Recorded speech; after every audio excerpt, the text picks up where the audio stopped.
सातबाऱ्यावर बेकायदेशीर नाव लागणे ही केवळ एक नोंद नसून ती थेट तुमच्या मालकी हक्कावर परिणाम करणारी अत्यंत गंभीर कायदेशीर समस्या आहे।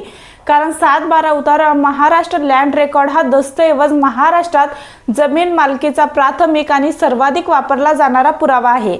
बँक कर्ज घ्यायचे असेल, जमीन विक्री करायची असेल, वारसा हक्क सिद्ध करायचा असेल किंवा कोर्टात मालकी दाखवायची असेल तर सर्वप्रथम 7/12 पाहिला जातो। त्यामुळे जर या 7/12वर नाव चुकीचे असेल तर भविष्यात मोठे नुकसान होऊ शकते। म्हणून पोकलिस्त नोंद ही संकल्पना व्यवस्थित समजून घेणे आणि ती काढण्याची योग्य कायदेशीर प्रक्रिया माहीत असणे अत्यंत आवश्यक आहे।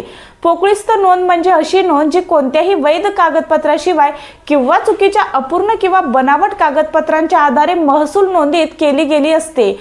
म्हणजेच त्या नोंदीला कायदेशीर पाया नसतो। उदाहरणार्थ बनावट खरेदी खत तयार करून नाव खोटा वारसा दाखला तयार करणे किंवा मृत व्यक्ती जिवंत दाखवणे, सह मालकांची परवानगी न घेता नाव टाकणे, नोटीस न देता फेरफार मंजूर करणे किंवा एखाद्या व्यक्तीला फसवून सही घेऊन त्याच्या नावावरून दुसऱ्याचे नाव लावणे, या सर्व परिस्थितीत नोंद पोकलिस्त मानली जाऊ शकते आणि अशा नोंदी कायदेशीररित्या रद्द करता येतात। आता संपूर्ण प्रक्रिया अत्यंत सखोल आणि व्यावहारिक पद्धतीने समजून घेऊया, जेणेकरून तुम्ही स्वतः किंवा तुमच्या क्लायंटसाठी योग्य ॲक्शन प्लॅन तयार करू शकता। सर्वात पहिली स्टेप म्हणजे माहिती मिळवणे आणि नोंदी तपासणे। तुम्हाला सर्वप्रथम तुमच्या सध्याचा 7/12 अट आणि फेरफार नोंदी काढाव्या लागतात। हे तुम्ही ऑनलाईन महाभूलेख पोर्टल किंवा महाराष्ट्र लँड रेकॉर्ड्स वरून सहज काढू शकता। तसेच तलाठी कार्यालयातून सर्टिफाईड कॉपीज मिळवू शकता। त्यानंतर त्या चुकीच्या नावामागे कोणत्या म्युटेशन एंट्री किंवा फेरफार क्रमांक आहे हे शोधा आणि त्या नोंदीच्या मागे कोणते कागदपत्र जोडले आहे ते तपासा। कारण प्रत्येक नावामागे काहीतरी आधार असतोच। जर त्या आधारामध्ये त्रुटी असेल किंवा कागदपत्रच अस्तित्वात नसेल तर तीच तुमची सर्वात मोठी ताकद ठरते। दुसरी स्टेप म्हणजे पुरावे गोळा करणे। ही संपूर्ण प्रक्रियेतील सर्वात महत्त्वाची स्टेप आहे।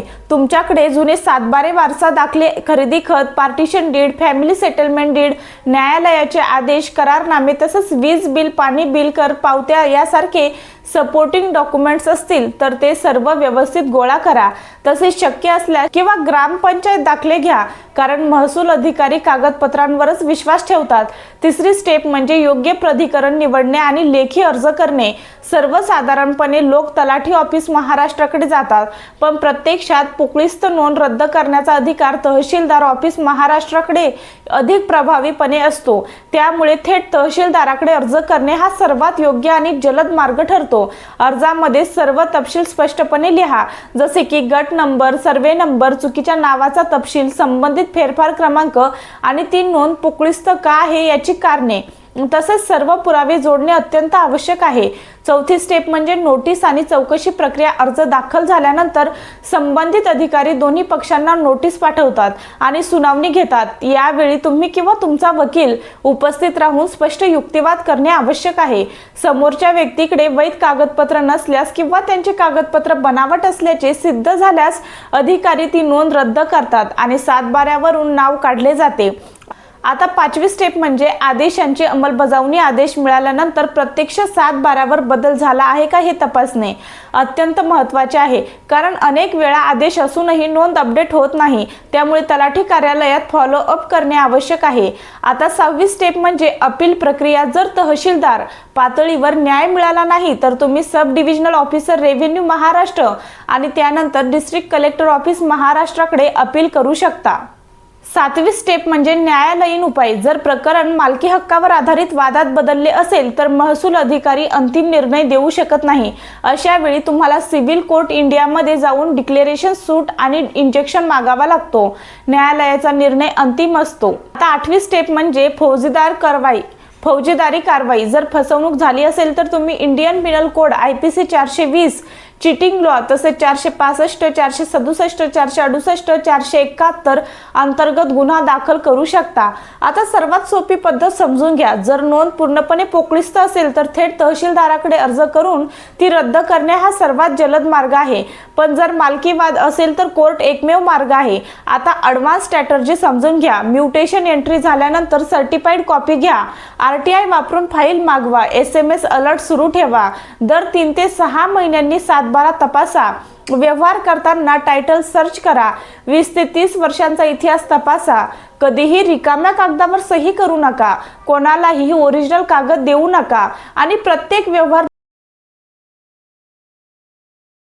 लोक वेळेत हरकत घेत नाहीत, योग्य पुरावे देत नाहीत, चुकीच्या अथॉरिटीकडे जातात किंवा तोंडी तक्रार करतात.